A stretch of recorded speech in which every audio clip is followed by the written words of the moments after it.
एक दिन गौतम बुद्ध अपने शिष्यों के साथ एकदम शांत बैठे हुए थे। चारों ओर सन्नाटा था और बुद्ध ध्यान मग्न थे। शिष्यगण जो बुद्ध के मुख से सदैव ज्ञान की बातें सुनने के आदी थे, थोड़ा चिंतित हो गए। वे सोचने लगे कहीं बुद्ध अस्वस्थ तो नहीं हो गए। एक शिष्य ने हिम्मत करके उनसे पूछा, भगवान आज आप मौन क्यों हैं? क्या हमसे कोई गलती हो गई है? बुद्ध ने कोई उत्तर नहीं दिया। वे शांत बैठे रहे। तभी एक और शिष्य ने पूछा, क्या आप अस्वस्थ हैं भगवंत? लेकिन बुद्ध तब भी मौन थे। शिष्य चिंतित और व्याकुल होने लगे। इसी बीच कुछ दूर खड़ा एक व्यक्ति जोर से चिल्लाया, मुझे आज सभा में प्रवेश क्यों नहीं दिया गया? मुझे क्यों रोका गया? बुद्ध ने उसकी ओर देखा पर कुछ नहीं कहा और आंखें फिर से बंद करके ध्यान में डूब गए। वह व्यक्ति फिर से चिल्लाया, मुझे अंदर क्यों नहीं आने दिया गया? मेरा क्या अपराध है? उसी समय एक दयालु शिष्य ने उस व्यक्ति का पक्ष लेते हुए कहा, भगवान कृपया उसे सभा में आने की अनुमति प्रदान कीजिए। यह उचित नहीं कि उसे बाहर खड़ा रखा जाए। बुद्ध ने धीरे से अपनी आंखें खोलीं और बोले, नहीं, उसे प्रवेश की अनुमति नहीं दी जा सकती। वह अछूत है। यह सुनकर सभी शिष्य चौंक गए।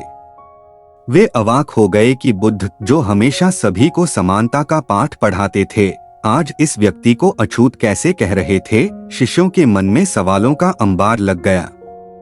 उनमें से एक ने साहस करके पूछा, भगवान हमारे आश्रम में तो जात पात का कोई भेदभाव नहीं है, फिर यह व्यक्ति अछूत कैसे हो गया? बुद्ध ने एक गहरी सांस ली और समझाते हुए बोले, हाँ वह अछूत है, लेकिन वह किसी जाति से नहीं बल्कि क्रोध से अछूत है।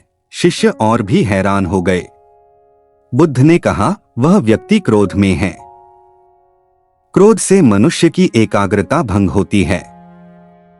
जब कोई व्यक्ति क्रोध में होता है तो वह मन से हिंसा करता है।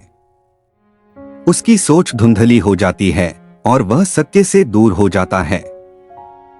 इसलिए जब तक वह क्रोध में है वह अछूत है। उसे शांति पाने के लिए कुछ समय अकेले रहना चाहिए। बुद्ध की बातें सुनकर शिष्यों की समझ में सब कुछ आने लगा। उन्होंने उस व्यक्ति की ओर देखा। वह व्यक्ति भी बुद्ध की बातें सुन रहा था। उसके मन में पश्चाताप की आग जल उठी। उसे अपनी गलती का एहसास हुआ। धीरे धीरे उसका क्रोध शांत हो गया। उसने अपने हृदय में बुद्ध के वचनों को उतार लिया। आंखों में आंसू लिए वह बुद्ध के चरणों में गिर पड़ा और बोला, भगवान मैं अपनी भूल समझ चुका हूँ। आज से मैं कभी क्रोध नहीं करूँगा।